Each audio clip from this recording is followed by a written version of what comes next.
درود عزیزان، تایم جک J5 رو دارم براتون میگم. 2 میلسو پاپای بالا، این شاخص مساوی این یکی هم همینطور. بعد تصم سفمونشو نکن، یه سوراخ داره بین غلافش و شفتش، باید یه دونه فنری یه دونه میله بکنید اون توی در نره.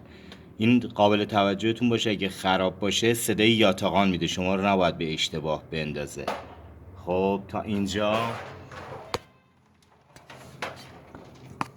میلنگم. این نقطه آبیه رو میبینید، یه شاخص هم روی بدنه است، حالا پشت اون دنده ها قرار گرفته معلوم نیست الان، ولی اون نقطه آبی هم روبروی اونه. بعدش یه چیزی توجه کنید عزیزان، اون سوکتی که میبینید سوکت سنسور دور موتورشه، خیلی باید حواستون باشه که نشکنه.